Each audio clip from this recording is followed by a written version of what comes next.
Class 10 math chapter 1 है आपका real number. एक क्विक रिवीजन करते हैं चैप्टर 1 रियल नंबर की। सबसे पहले रियल नंबर के बारे में आपको पता होना चाहिए, इन सारे नंबर्स की नॉलेज होनी चाहिए। नेचुरल नंबर क्या होते हैं 1 2 3 4। होल नंबर क्या होते हैं जो जीरो से स्टार्ट होते हैं। प्राइम नंबर्स क्या होते हैं जो सिर्फ अपनी टेबल से डिवाइड होते हैं 2 3 5 7।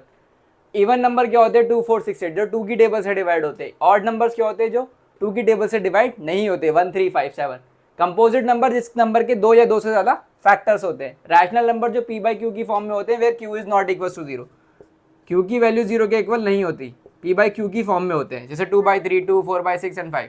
इरेशनल नंबर्स क्या होते हैं √2 √3 जिसकी परफेक्ट स्क्वायर की वैल्यू एग्जिस्ट नहीं करती है, जैसे √2 हो गया √3 हो गया √5 हो गया √7 हो गया। इंटीजर्स नेगेटिव और पॉजिटिव -1 -2 1 2 3। एक बहुत इंपॉर्टेंट फॉर्मूला आता है उसमें LCM into HCF is equal to product of two number. LCM क्या होता है लीस्ट कॉमन मल्टीपल, एचसीएफ क्या होता है हाईएस्ट कॉमन फैक्टर।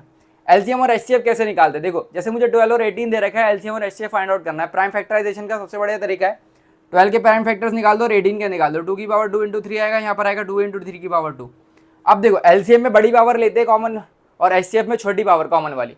अब एचसीएफ क्या हो गया, छोटी पावर कितनी है 2 की छोटी पावर 2 है यहाँ पर दोनों में से, तो 2 लेंगे। 3 की छोटी पावर कितनी है 3 है, तो 3 लेंगे। 2 इंटू 3 6। एलसीएम में क्या लेते हैं बड़ी पावर लेते हैं कॉमन वाले की, और जो कॉमन नहीं है उसको भी लेंगे मल्टीप्लाई में। तो कॉमन वाले की बड़ी पावर कितनी है 2 की पावर 2 है 3 की पावर 2, तो 2 की पावर 2 इंटू 3 की पावर 2, ये कितना आ गया 36। अगर कोई और नंबर भी आ रहा होता दोनों में से किसी एक में भी मल्टीप्लीकेशन में, तो उसको भी मल्टीप्लाई करते। यहाँ पर वर्ड प्रॉब्लम में सबसे ज्यादा बच्चों को दिक्कत आती है कि एलसीएम निकालें या एचसीएफ। अगर एलसीएम में यहाँ पर कोई लीस्ट नंबर वहाँ पर लिखा हो लीस्ट स्मॉलेस्ट या मिनिमम वर्ड प्रॉब्लम में, तो आपको एलसीएम निकालना है। ग्रेटेस्ट हाईएस्ट या मैक्सिमम लिखा है तो आपको एचसीएफ निकालना है। Thank you.